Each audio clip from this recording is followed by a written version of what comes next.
This little guy is called a fire salamander, and unfortunately they are poisonous. They're non-lethal to humans, but they can cause serious problems for dogs and cats.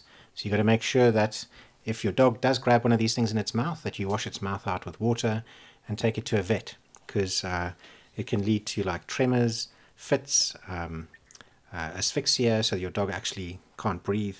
So yeah, if your dog does encounter one of these things, you've got to take it to the vet. I think potentially in our previous episode when Mimo's mouth swelled up, this is probably what caused it. Hey guys and girls, it's Thursday the 21st of January 2021 and it's a cold, windy, wintry day in central Portugal. I know a lot of you think to yourself, Portugal, it doesn't get cold, but believe me it does, especially in January. Central Portugal can hit 0 degrees, even go below that. So today is one of those days, it's really cold. I don't really feel like doing anything. I feel quite lazy today. I've been lazy the whole week and today is Thursday. So today I'm going to force myself out of my comfort zone. We're going to hit the road, we're going to do a little bit of running. Now I've got a couple of choices. I can either go in this direction, towards the village, and through all of the little back roads, which are like dirt roads, or I can head on down this way. There's a few dirt trails going through here, or I could head on down to the dam. I'm not sure what I'm going to do, to be honest. Dog, stop that. That's your sister. Okay, so I think I'm going to head this way.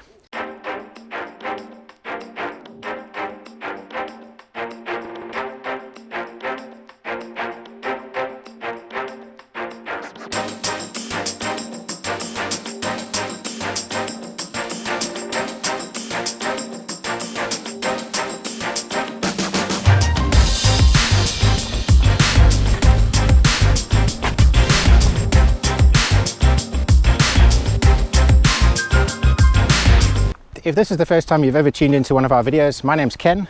I moved to Portugal in late 2019 with my girlfriend Gina.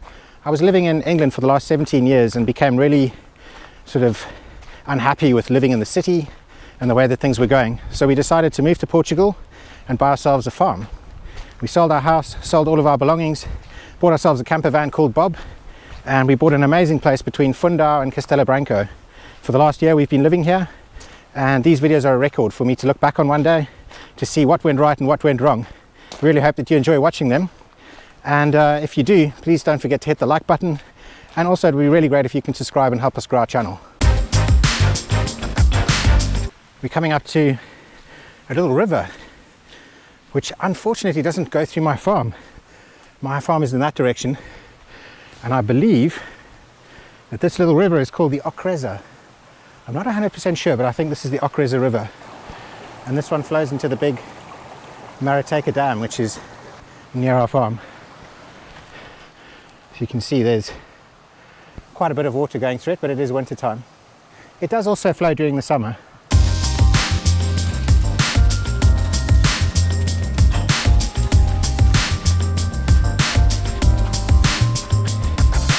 So running and cycling is really popular in Portugal.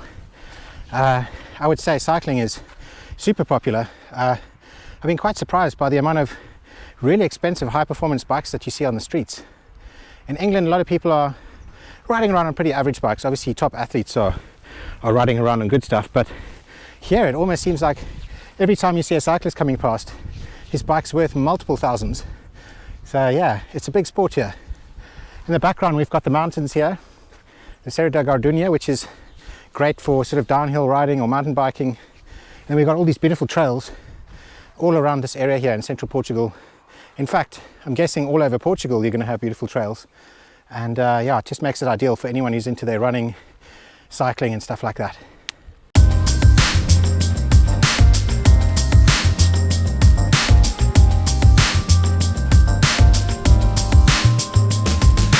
For those of you that want a little bit of an easier pace, you can obviously walk all of these. Oh, shame, I scared the sheep.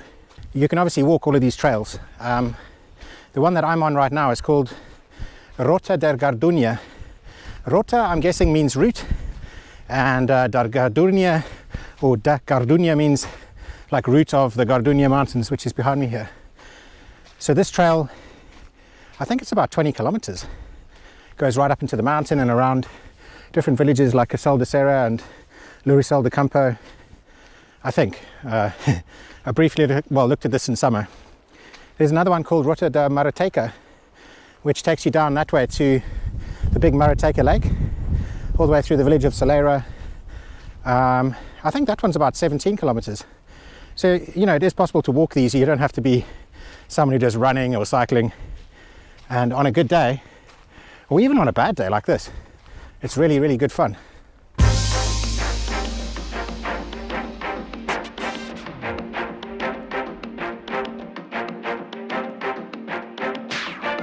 Okay, so we've hit a bit of a main road. So yeah, I'm just gonna run on this side of the road so I can face oncoming traffic.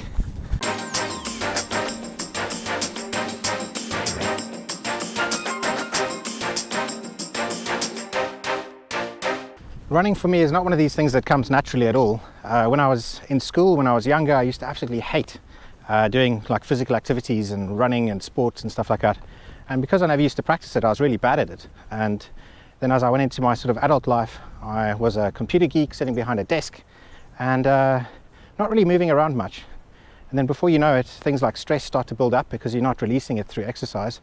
And you know, I started to suffer with like anxiety and depression, and I was having panic attacks. And you know, as much as it was like the lowest point of my life, it's actually the best thing that ever happened to me, because it really taught me so much. It taught me how low things could get. It taught me how to pick myself up from those low points, and it gave me the strength physically and mentally to get to where I am today. And you know, as much as while I was going through it, I wouldn't have wished it upon any of my worst enemies. It honestly is the best thing that ever happened to me, looking back at it now. You know, anxiety and depression is something that will stick with you for the rest of your life if you don't actively counteract it. You know, for me, the best way to do that is physical activity, and mainly doing endurance activities where you actually push yourself to exhaustion and you release all of that adrenaline. You just dump all of that energy and all of that bad energy out, and instead of going into like a nervous sort of energy, you're just exhausted, and then the next day you sort of get refreshed, and it just kind of releases it all. You know, that's for me. I don't know, I think everyone's different. You know, while I was suffering with this for years and years and years, I had all these people, you know, you read all these things in books and magazines and of people saying, oh, you must do this, oh, you must do that, oh, you must breathe, and none of those techniques ever worked for me. And you know, I was really struggling with it, and running is the one thing that really got me through it. Another thing that's you know, with running, it's very easy to look at other people and think like, oh, I wish I could run as fast as them or as far as them. And I guess in life we're always comparing ourselves to other people. That's just what we do naturally. But that's a surefire way of getting yourself feeling inadequate or down, you know, is to compare yourself against others. So, you know, if you're going to start something like running, or even just in your life, if you are looking at other people, like maybe you're watching my videos and thinking, oh, I wish I had a farm like him, or I wish I could do something like that, stop yourself from doing that. It's really not healthy.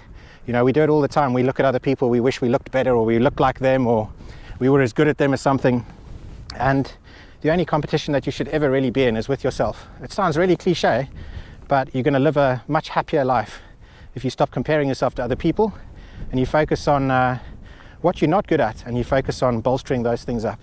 Okay, so I think that's enough talk about running. I'm sure there's lots of you that are perfectly happy and comfortable to be sitting on your sofas at home, and I don't blame you. It's winter, it's not great to be doing that, but you know, if running's not your thing, if cycling's not your thing, get out there, walk, get some fresh air in your lungs. It's not good to be cooped up inside all the time. I know people are on lockdown, but I'm quite sure that all over the place at the moment, you know, most countries are allowing you to go outside and exercise. I've been really blessed to be able to be here and have this environment, and I really am aware of that. Like almost every single day I know that there's people that are stuck in like flats or apartment blocks, and right now this must be really terrible. And you know, I'm hoping that if one of you guys are watching this and that's your circumstance or predicament, that that there's a way that it gets better for you guys. I'm really sorry about that, you know, and I hope that you're taking full advantage of going outside and doing your exercise as you're allowed to do, even if it's a walk or a stroll or a dog walk or whatever it is. Just getting out there and not thinking about all of the dramas and stresses that the news is just pumping into us the whole time, and just freeing your mind a bit.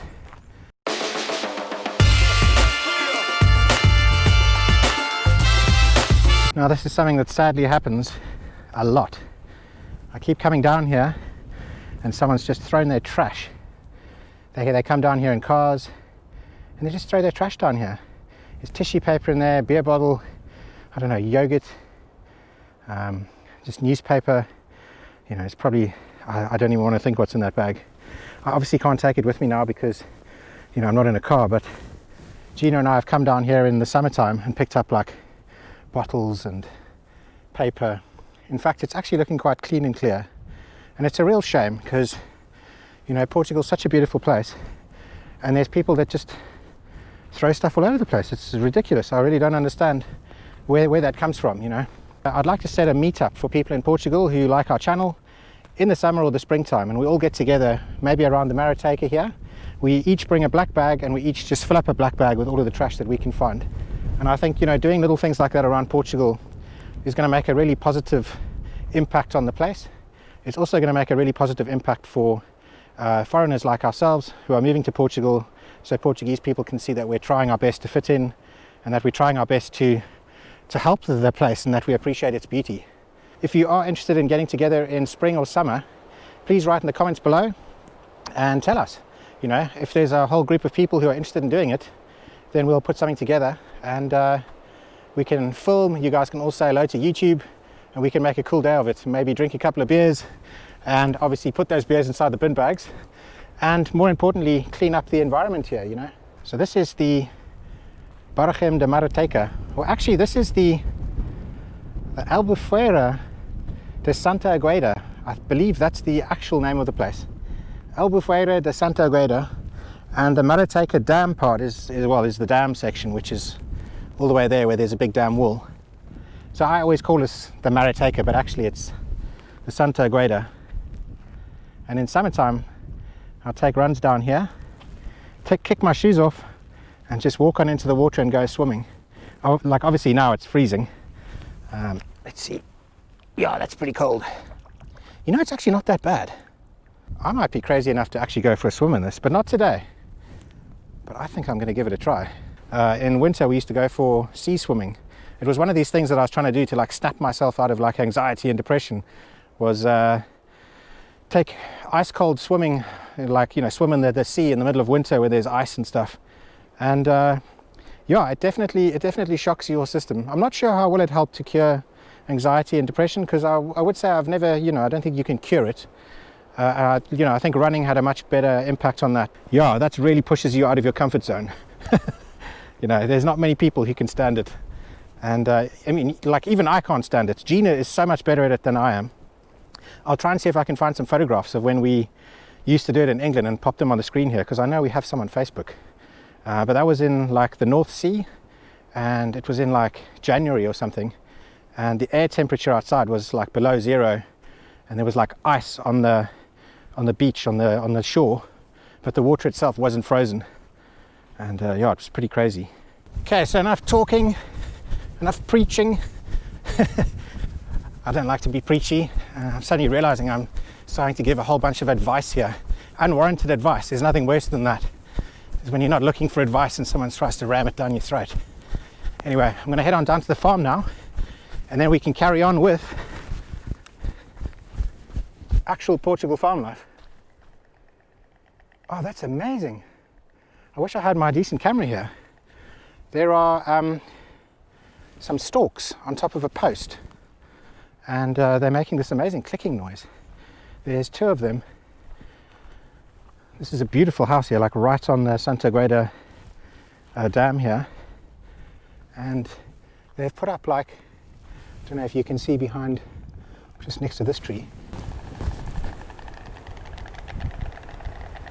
I don't know if you can hear the noise of them. They make this clicking noise. Oh man, I wish I had my decent camera here. This is like a GoPro, so I can't zoom into stuff. It's a real pity. In summertime, I'm hoping to get much more wildlife and stuff, so yeah, keep watching, subscribe to the channel. I'm going to go out with my nice big camera, capture a whole bunch of what Portugal's wildlife has to offer.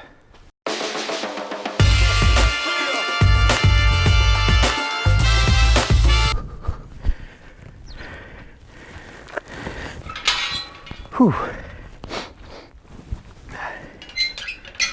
I'm feeling a bit tired, but actually energized at the same time, which is kind of weird. So now I guess it's time for lunch, a shower, and then I'm going to figure out what I'm going to do today. This is Dog Dog. Dog Dog is a white German Shepherd mixed with a Golden Retriever, and we've had him for about 10 years now, and he's our farm protector, and he's very good at protecting the farm and doing his job.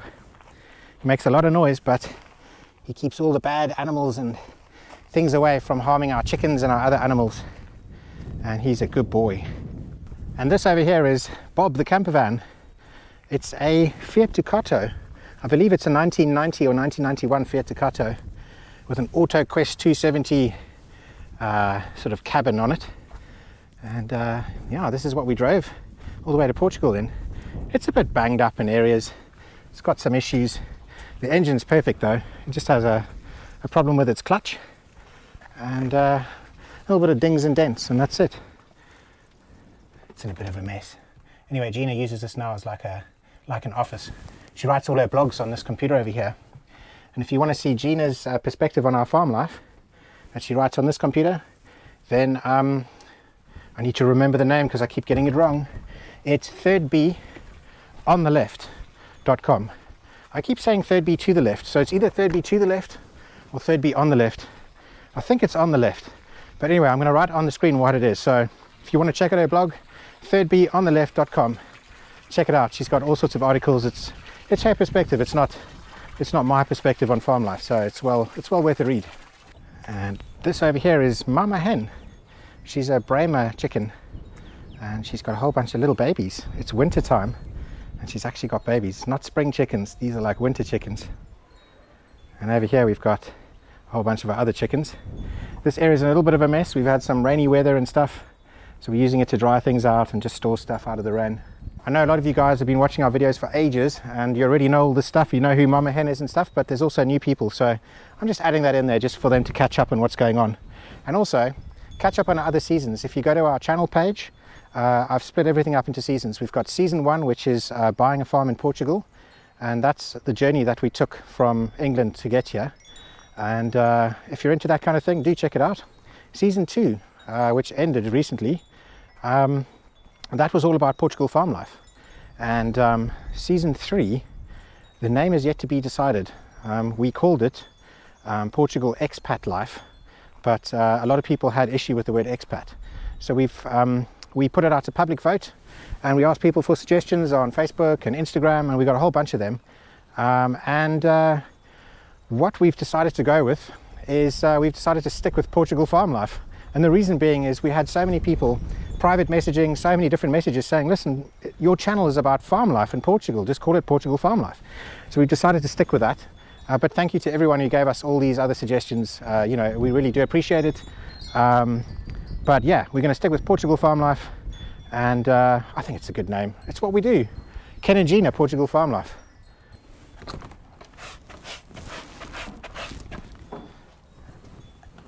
And this over here is Mimosa. She's a little Portuguese puppy. She's 2 different Portuguese breeds. So she's the Serra da Estrela, which is a Serra da Estrela dog, is a sheepdog from the Serra da Estrela Mountains. And she also has a bit of Rafeiro do Alentejano, which is another type of livestock guardian dog from Alentejo. So she's a mixture of those two. And we got her quite recently, so she's a Portuguese pet. And then over here we have the best cat in the world. This is Boyki Boyki. Now Boyki in South Africa means little boy, but actually his real name is Meko. His real name is Meko, but we call him Boyki, or Boyki Boyki. So little boy. The reason we call him little boy is because he's gigantic. He's a Maine Coon. And Maine Coons are one of the largest cat breeds in the world. So we kind of call him Boyki, little boy, even though he's a big boy. And this over here is Gina. So if you're new to the channel, you've never met Gina before, here she is. Hello. She's from southeast England. And Gina and I have been together for about 17 years. I think so, we don't actually know. Yeah. And then there's only one more animal to introduce you to. And she is Nanook. Sorry about the mess on the bed here, but I was getting all my running gear out. And she's also a Maine Coon. She's a very old lady, and she's very old and tired. But she's a beautiful Maine Coon cat. And she's the first pet that Gina and I ever bought. But yeah, at the moment she's reaching the end of her days. She's sleeping a lot and she's in a little bit of pain with her joints and things. So we're just going to let her do her thing. And that's it. That's the pets, that's us. So that's enough catching up for all the brand new people. And now it's time to have lunch. I've got to have a shower, got to get changed. Let's get on with it.